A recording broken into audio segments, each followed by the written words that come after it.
Fue una sesión maratónica en la Cámara de Diputados de México. Se aprobó de todo, asuntos atrasados, muchas sorpresas legislativas que ni siquiera estaban en el orden del día ni habían sido discutidas. Todo esto gracias a la mayoría de Morena y sus aliados y antes precisamente del término del periodo legislativo. Entre tantas cosas aprobadas destaca la desaparición. Se sepulta al INSABI, el Instituto de Salud creado por el gobierno de Andrés Manuel López Obrador y sepultado por la misma administración.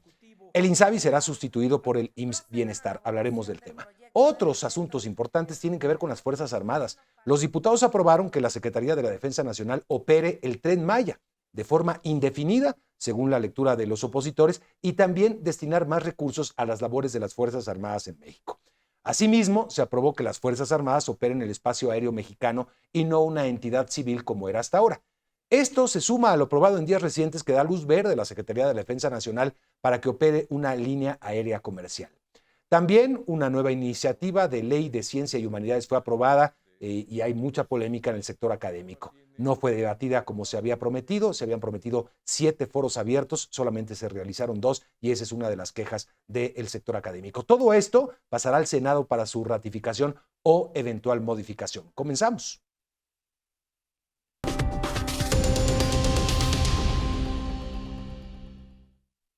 Y hablemos con esto, con lo sucedido entre ayer y hoy en el Congreso mexicano, porque la sesión duró horas desde ayer. Mi compañera Natalia Cano tiene los detalles. ¿Cómo estás, Natalia? Adelante.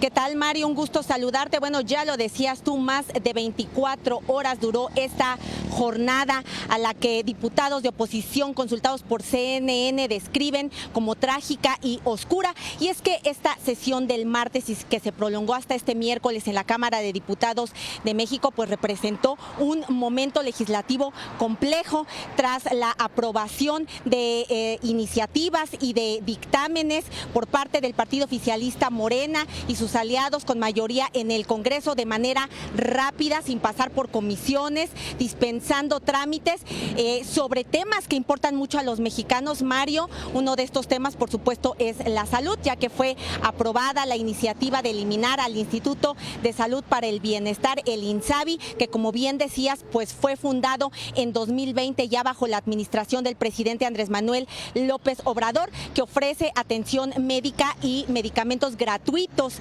a aquellas personas que no están afiliadas al Instituto Mexicano del Seguro Social o al Instituto de Seguridad Social para Trabajadores del Estado, el ISSSTE, y que también pues que fue fundado, siguió operando desde 2001 como el Seguro Popular, fundado bajo la administración del presidente Vicente Fox y que siguió pues en operaciones en los gobiernos de Felipe Calderón y Enrique Peña Nieto. Más temprano hablamos con el diputado Salomón Chertorivsky, quien pues fue uno de los críticos más duros ayer durante la sesión y que además fue titular de la Secretaría de Salud Federal. Escuchemos.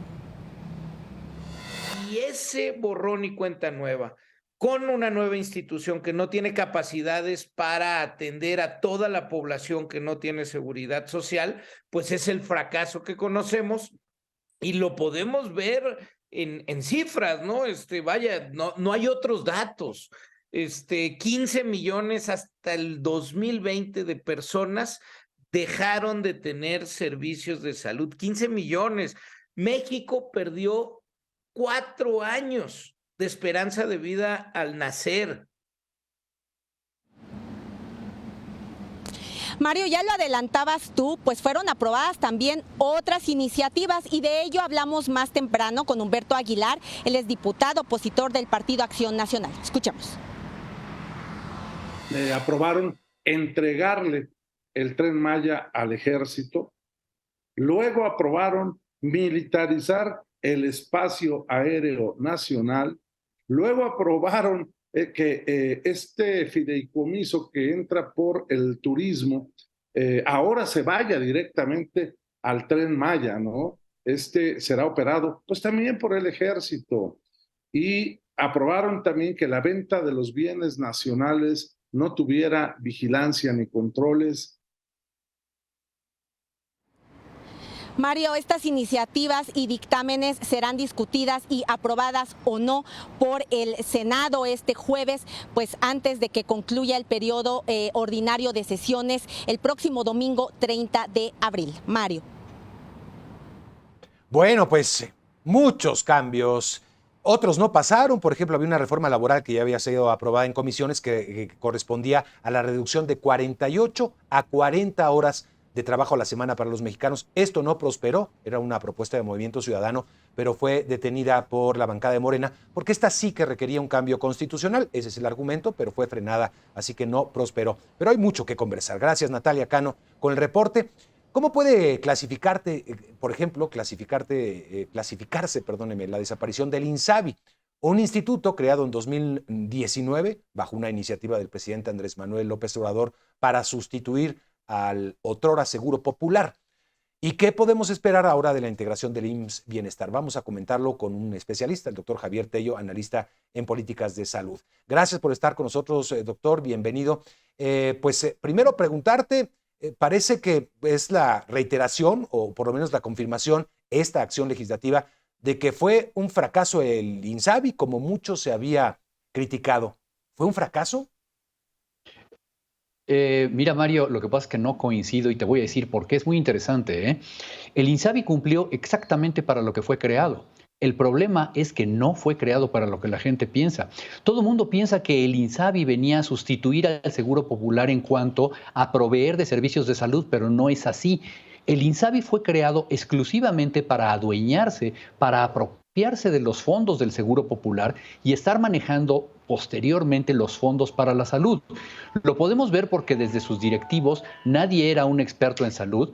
Lo podemos ver porque realmente no estaba ofreciendo ni servicios médicos ni una mejor medicina a nada.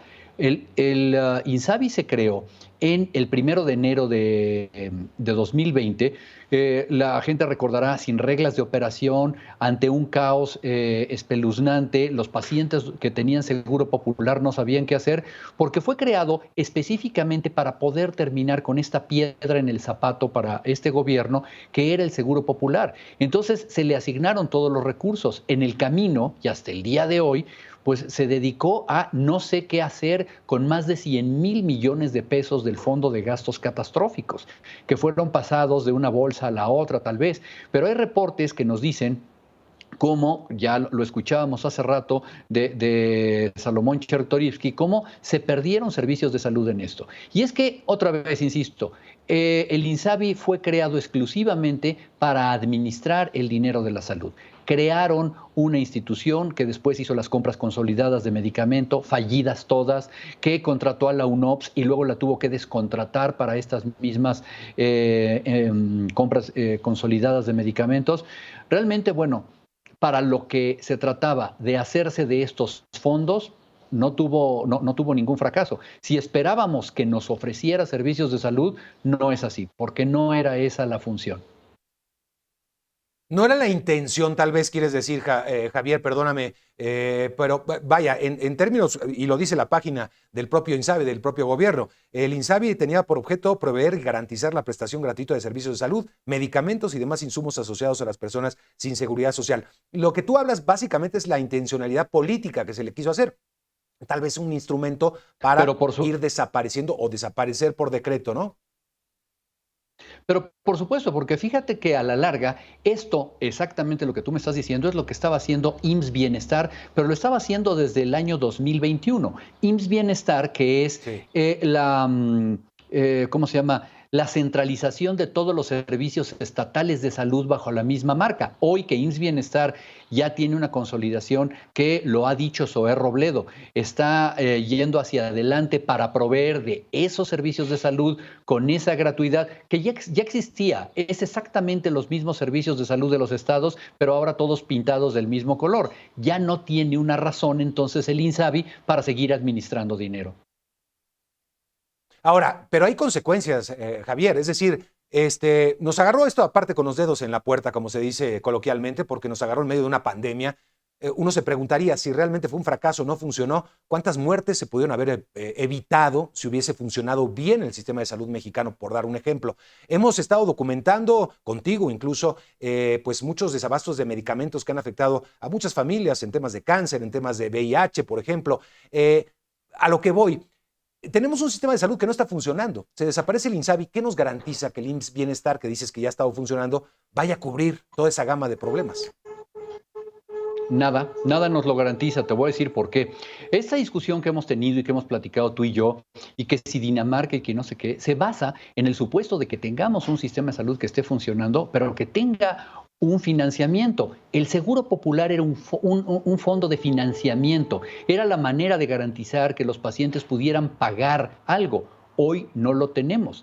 Y cuando nosotros pretendemos cubrir el 100% de las necesidades de salud con solamente el 6% del Producto Interno Bruto como inversión en salud, de lo cual la mitad es fuera de gastos de bolsillo, cuando la OCDE recomienda que se tenga más del 9%, pues Mario, no hay dinero que alcance. Entonces, no pinta bien. ¿Por qué? Porque quisieron primero tener un instituto que hiciera las veces de lo que fuera, pero para eliminar el Seguro Popular. Y después crece un IMSS Bienestar, que es solamente lo mismo que ya teníamos, pero ahora con diferentes colores, pero sin un fondeo. Y lo más importante, los fondos de gastos catastróficos, toda la estructura financiera del Seguro Popular ha desaparecido ahora sí por completo. A ver, otro dato me parece que hay que tratar de entender. El IMSS es la que más capta derechohabientes, ¿no? En el país, cerca de 70 millones, hasta un poco más, Javier. El IMSS Bienestar, unos 12 millones aproximadamente. Y el Seguro Popular es un instrumento muy grande, quizás el segundo, lo que era el Seguro Popular y después el INSABI. Cerca de 35 millones de personas, tengo entendido. Vaya, no son cualquier cosa, es un número muy grande. ¿Cómo se va a atender tanta gente? Uno se pregunta, ¿no? Mira, si la forma es como, en cuanto a la logística, es asistir a las unidades de salud de los estados. Yo creo que aquí la pregunta es más bien cómo vamos a mantener semejante demanda de salud, con qué fondeo, ¿sí? ¿Por qué? Porque lo que sabemos es que la gente que está en IMSS Bienestar, que no tiene nada que ver con el Instituto Mexicano del Seguro Social, no tiene acceso a las formas al segundo nivel o al tercer nivel de atención en ninguna parte. Antes, estos pacientes podrían haber sido atendidos en institutos nacionales de salud o hasta de manera privada, como era el caso de las mujeres con cáncer de mama en FUCAM, y el Seguro Popular hubiera cubierto estos gastos. Hoy no hay una manera de fondearlo. Entonces tienes toda la razón. Tenemos nosotros una gran carga de gente, la cual se está apostando a que pueda ser cubierta a través de IMSS Bienestar, pero que no hay una manera, no hay una estructura financiera que soporte esto. No pinta bien. Javier, a ver, para finalizar, ¿tú le podrías decir a una persona hoy, con la información que tenemos, una persona que era del Seguro Popular, digamos que ahí se atendía, que tenía su carnet, le dijeron, bueno, ve y cámbialo por el INSABI, y ahora qué va a pasar con esta persona? Es decir, que tenía un tratamiento, por ejemplo, de una enfermedad crónica, diabetes o algo así, que es una gran parte de la población tiene este padecimiento, por ejemplo, Javier. Bueno, lo que pasa es que, cuidado, la gente que tenía el Seguro Popular se quedó sin Seguro Popular desde el año 2020.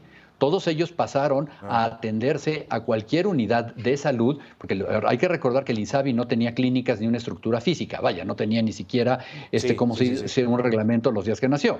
Entonces, iban a las mismas unidades de salud de sus estados. Es decir, para ellos no ha cambiado, salvo que han perdido el fondo de gastos catastróficos desde el año 2020. Y sí, no es un buen panorama, porque realmente esta promesa de gratuidad pues es una promesa bastante ambigua. Los resultados de la Encuesta Nacional de Salud y Nutrición, la ENSANUD 2021, que se publicó el año pasado, nos dicen cómo la gente ha migrado a la medicina privada, cómo el gasto de bolsillo se está elevando. Y medicina privada, digamos, de todo nivel, ¿no? De farmacéutica, de las farmacias que tienen. Es por eso el fenómeno de este tipo de farmacias que tienen al lado un consultorio y que han proliferado tanto, Javier. Otro asunto que preocupa, y hemos conversado con algunos de ellos, son los trabajadores del INSABI. Miles de trabajadores, pues no se sabe muy bien a dónde van a pasar. Bueno, se componía de dos. Uno, de la estructura misma que tenía, bueno, la planta laboral, que pues pasará, estará en alguna parte o no estará, eso es muy, muy importante, o quedarán fuera porque no sé en qué parte de la estructura de IMSS Bienestar vayan a quedar. Teóricamente están ahí. En el caso de los médicos que por algún motivo estuvieron contratados bajo esta estructura del INSABI, que han pasado de, por ejemplo, la Secretaría de Salud del Estado de Nayarit, luego al INSABI y ahora a IMSS Bienestar, bueno, todo este personal de salud sigue teniendo su plaza, no, lo único que hacen es que le cambiaron el logotipo a su recibo de pago y ya. Pero la gente que trabajaba como empleados del Instituto para la Salud y el Bienestar, pues van a tener, supongo, que ser absorbidos por el IMSS Bienestar o quedarán afuera. Hay que recordar que parte de todos estos cambios que estás documentando en este momento en el programa vienen de la mano con recortes laborales importantes, ¿eh? Bien, pues sí, creo que así lo debemos entender. Te agradezco mucho para ayudarnos a entender esto, Javier Tello, analista en políticas de salud. Y te agradezco, gracias por tener contacto con el auditorio, Javier. Hasta pronto. La Cámara de Diputados aprueba reformas pendientes antes de que termine el periodo legislativo. Una de ellas busca destinar más recursos a las labores de las Fuerzas Armadas en México, encargadas de la construcción de las obras preferenciales de la actual administración. Esos recursos corresponderían al 80% de lo que recauda a los turistas por concepto de ingreso al país. Vamos a analizar esta medida y otras cosas más con el investigador emérito del Instituto de Investigaciones Jurídicas de la Universidad Nacional Autónoma de México, Diego Valadez. Doctor, gracias por estar acá con este espacio. Me surge la pregunta o quizás la inquietud, no sé a usted si coincide, de que por un lado la Corte le está quitando más poderes, o sea, esto que vimos el otro día, que quizás es inconstitucional que la Guardia Nacional esté controlada por el ejército, pero por otro lado vemos que sigue ese poder que le está dando este actual gobierno al ejército mexicano y la palabra que no le gusta, la militarización. Adelante, doctor. Sí, la militarización se está convirtiendo en un esquema habitual en las acciones de gobierno. Se le encargan al ejército labores que son propias de otras instituciones y que no corresponden al ejército necesariamente en cuanto a construir instalaciones bancarias, operar un sistema bancario para civiles y lo que usted acaba de comentar, que al vapor se está aprobando también una serie de medidas entre las que se incluye que haya recursos obtenidos por la explotación de una fuente de ingresos de carácter público y que los recursos se destinen solo a un objetivo que sea el de atender necesidades de las Fuerzas Armadas. Eso no está contemplado en la Constitución. Supongo que será un aspecto que una vez aprobado, si es que se ratifica también por el Senado, se convierta en una más de las acciones de inconstitucionalidad, merced a las cuales la minoría de la Cámara de Diputados o de la Cámara de Senadores lleva ante la Suprema Corte de Justicia el asunto o los asuntos que considera que contravienen la Constitución. Evidentemente, determinar que haya ingresos que vayan a un destino específico y que este destino además sea de carácter militar, estimo que va a ser impugnado y muy probablemente también declarado inconstitucional, como es el tema de la Guardia Nacional que usted también mencionaba hace un momento. Y que bueno, no cesan pues los descalificativos justamente a los ministros, los 8 ministros que pues aprobaron esta inconstitucionalidad y que hoy el secretario de Gobernación, Adán Augusto López, vuelve a arremeter contra ellos. Doctor, realmente tal parece que bueno, vamos a terminar este gobierno finalmente con este enfrentamiento entre el poder ejecutivo y el poder judicial, realmente. Esa descalificación que se hace de un órgano constitucional es absolutamente desusada en la retórica política mexicana. Nos hemos caracterizado siempre por, al menos en la expresión verbal, ser respetuosos. Entiendo que muchas veces efectivamente ha habido casos de desacato y de incluso hostilidad hacia las instituciones, pero se ha tratado de guardar las formas. Ahora las formas mismas están siendo olvidadas, y esto con un grave peligro para la vida institucional del país. La Corte, por otra parte, resolvió el asunto concernido con la adscripción de la Guardia Nacional a la Secretaría de la Defensa de una manera absolutamente puntual, aplicando lo que la Constitución dice. Para que el público que nos escucha y ve lo pueda entender con mucha facilidad. El artículo 21 de la Constitución fue reformado a propuesta, o sea, mediante una iniciativa del presidente Andrés Manuel López Obrador. Y fue aprobada esa iniciativa por parte de la mayoría congresual, integrada de manera dominante por el partido Morena y los que lo apoyan. En ese artículo que propuso el presidente, en el artículo 21 de la Constitución, se establece que la Guardia Nacional dependa en todos sentidos, en el sentido orgánico, en el sentido funcional y en el sentido presupuestario, de la Secretaría de Seguridad Pública. El presidente no estaba obligado a poner esto en la Constitución, más aún no es un tema constitucional, es un tema de organización administrativa de cualquier gobierno. Pero el presidente planteó que estuviera en la Constitución y fue aprobado así por las 2/3 partes del Congreso y por la mayoría de los congresos de los estados. Y en una etapa posterior, el presidente propuso otra iniciativa conforme a la cual en una ley se modificara la adscripción de la Guardia Nacional y se transfiriera a la Secretaría de la Defensa. Evidentemente, esa norma inferior a la Constitución contraviene la Constitución en una reforma, repito, propuesta por el propio presidente de la República. Esto habla de una contradicción en cuanto a las decisiones de la propia presidencia, pero también indica que la Corte no tenía otra opción sino decir, la Constitución dice a qué dependencia está adscrita la Guardia y no puede nadie, como no sea la propia Constitución, modificar ese precepto. Y una vez que hablando, doctor, sí.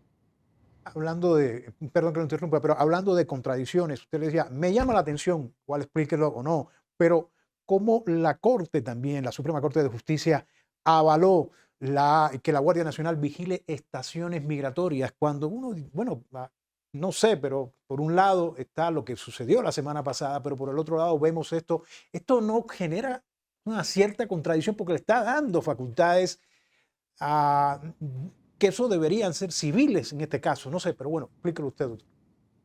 Bueno, es que la Corte entiende que la Guardia Nacional es una institución civil y eso es justamente lo que resolvió.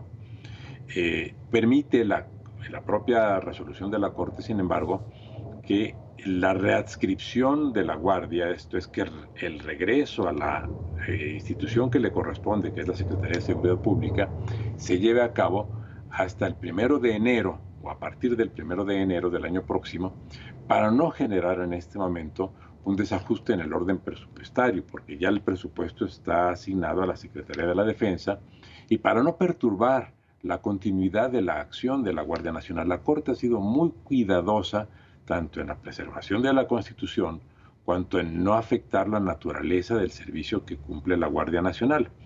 Pero la Corte entiende diáfanamente, específica y explícitamente que la Guardia es una institución civil y en esos términos, entendiendo a la Guardia como institución civil y no militar, es por la cual considera que es pertinente que la propia Guardia intervenga como órgano de la seguridad pública del país en múltiples acciones, entre ellas la que usted acaba de mencionar relacionada con las áreas de servicios migratorios. Pero no se contradice ahí. Exactamente, no, sí, no se contradice, pero bueno, muchos habían planteado de que era quizás una contradicción. Se nos acaba el tiempo, doctor, pero antes de irse, en un minuto solamente, me gustaría preguntarle ¿Qué se espera? ¿Qué se avecina? ¿Cuál es el escenario que tendríamos viendo lo que incluso declaró hace poco el presidente, que ni le tomen el teléfono a los ministros de la Corte? Algo que uno dice, bueno, pues entonces, ¿en qué estamos? ¿Cómo se ve de aquí al 2024? Yo espero que no sean más que excesos emotivos que llevan a hacer estas declaraciones sin duda improcedentes y también pueden ser calificadas de imprudentes. Espero que el sentido común prevalezca, que la vida institucional continúe de manera razonable y que las instituciones mantengan la comunicación a la que por otra parte están obligadas por disposiciones constitucionales y por disposiciones legales. Confío en que la normalidad se restablezca. Confiemos todos. Gracias, doctor. Era el investigador emérito del Instituto de Investigaciones Jurídicas de la Universidad Nacional Autónoma de México, Diego Valadez. En medio de excusas y reproches entre diputados oficialistas y de oposición en México, se aprobó parcialmente la desaparición del Instituto de Salud del Bienestar, cuyas funciones pasarían al Instituto Mexicano del Seguro Social. El organismo que debería dar protección médica a aquellas personas no afiliadas a otra institución pública de salud no cumplió sus objetivos y fue un fracaso, según ha dicho la oposición. Sin embargo, para el oficialismo, su desaparición obedece al precario estado del sistema de salud dejado por otras administraciones. El proyecto ahora pasa al Senado y precisamente me acompaña esta tarde Germán Martínez, senador del Grupo Plural y exdirector del Instituto Mexicano del Seguro Social. Senador, gracias por estar aquí. Pues vamos a empezar por parte. Primero, para el auditorio tenga una idea, ¿qué es el INSABI y qué implicaciones tendría en caso de que desaparezca? Adelante, senador. Gracias, muy buenas tardes, Rey. La verdad es que el INSABI fue un experimento, un instituto creado hace 4 años para tratar de organizar el servicio universal gratuito de salud a todas las mexicanas y los mexicanos. Fue un instituto que pretendía hacer las funciones del seguro popular que antes había, un seguro popular, y que pretendía administrar un fondo de dinero que había en la federación y que creo que ya no hay, creo porque no estoy actualizado en los números del famoso fondo de gastos catastróficos, y que se repartió y que, en fin, se regaló ese fondo. Entonces, ahora, después de la pandemia y después de todo, el INSABI ni controló la compra de medicinas, ni organizó al personal médico, ni dotó de material quirúrgico a los hospitales y ni tampoco entregó las medicinas como debía ser. Distribuir medicinas es algo muy complicado, que se compran internacionalmente, que hay patentes que respetar, que hay aduanas que cruzar, que hay una distribución incluso de temas de frío, de traslado de sustancias en materia fría, y que tienen que distribuirse no solo a los almacenes de los hospitales, sino a dárselo en la boca a un paciente o inyectar a un paciente en las venas para que se distribuya correctamente la medicina. Entonces, todo eso no lo hizo. Ahora, todo eso no lo hizo, senador, pero uno se preguntaría entonces de inmediato, ¿no hubiera sido mejor también haber hecho una auditoría? Porque todo eso de lo que hablas, pues hay que verificarlo, auditarlo, verlo, dónde quedó, o hacer borrón y cuenta nueva. Ya, nos quitamos y no pasó nada. Es muy interesante tu pregunta. Lo que se debió haber hecho es haberse nutrido de la experiencia del IMSS, del Instituto Mexicano del Seguro Social, que ese sí sabe distribuir medicinas, comprar medicinas, aplicar las medicinas, que tiene un sindicato de enfermeras, enfermeros, doctores y doctoras que sí saben hacer las cosas y no andar inventando el agua tibia, como decimos en México. El IMSS sí sabe, e incluso en América Latina se ha replicado el modelo del Instituto Mexicano del Seguro Social, que tiene un apartado. El Instituto Mexicano del Seguro Social solo es para quienes los trabajadores que cotizan y otorgarle seguridad a él y a sus familias, a los trabajadores. Pero tiene un apartado que se llama IMSS Bienestar, que ahí se dan medicinas gratuitas a ciertos padecimientos, Rey, y tienen nada más 80 hospitales de segundo nivel en el país que atienden pediatría, que atienden enfermedades de la mujer, que atienden en algunos padecimientos de alta especialidad. Y ahí se debió haber volcado el Seguro Popular.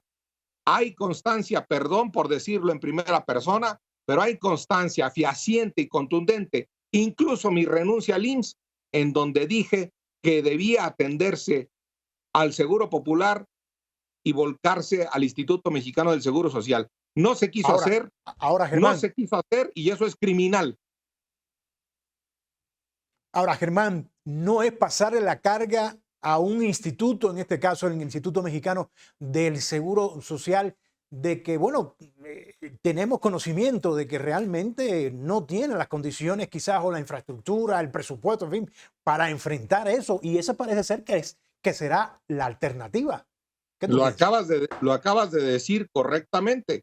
Hay que pasarle al IMSS el dinero, porque eso de andar regalando medicinas y andar regalando curaciones por todo el lado, sin una fuente de financiamiento, se llama mentira, y eso mata, eso es inhumano. Por supuesto que cuando yo decía que se entregara el Seguro Popular al IMSS Bienestar, era entregar el dinero, era entregar el presupuesto del Seguro Popular al IMSS Bienestar, no nada más entregar la responsabilidad de entregar medicinas. Esto tiene que ser sustentable, tiene que ser presupuestalmente sólido. Y por supuesto que no hay borrón ni cuenta nueva. Regreso a la pregunta anterior. Nada de borrón ni cuenta nueva. Aquí hay responsabilidad. Aquí hay criminales inhumanos que no gastaron en salud en México. Criminales inhumanos que no gastaron salud en México. Lo vuelvo a decir y estoy dispuesto a ir a las autoridades de los tribunales mexicanos y de la Procuración de Justicia a denunciar. Ahora, Germán, lo que dice el oficialismo desaparece porque obedece a la precaria, lo voy a decir citando, el precario estado del sistema de salud dejado por administraciones anteriores. Quizás la justificación en ese caso. ¿Tú coincides con eso? Es correcto decir que había problemas, es correcto decir que había corrupción, pero ahora está peor. Así de claro, es correcto decir que antes dejaron un tiradero. Sí, el Seguro Popular también no era el National Health Service de Inglaterra, sinceramente. Pero ahora está peor. Ahora hay más muertos. Ahora hay más recetas médicas que dispensan los doctores sin surtir de manera clara en las farmacias públicas. Ahora la puerta de acceso de las farmacias privadas en México es más grande que la de las farmacias públicas, y la puerta de acceso a los hospitales privados es más grande que a los hospitales públicos, y eso se llama injusticia. Yo no tengo nada contra quien tiene el dinero para ir a los hospitales privados, pero los hospitales públicos en México y las farmacias públicas en México son muy estrechas, y no se vale que haya mexicanos que sí pueden curarse la salud cuando la salud es un derecho. La salud no debe ser negocio. Se ha privatizado. Pues vamos a ver. Se ha privatizado la salud en México en estos últimos años. Pues vamos a ver qué pasa, Germán. Gracias. Hay que decir que CNN no tiene conocimiento de lo que, pues, de esos señalamientos que ha hecho el senador. Estaríamos seguramente pues buscando opiniones y reacciones con las autoridades. Gracias, senador. Senador Germán Martínez del grupo Plural y exdirector del Instituto Mexicano del Seguro Social.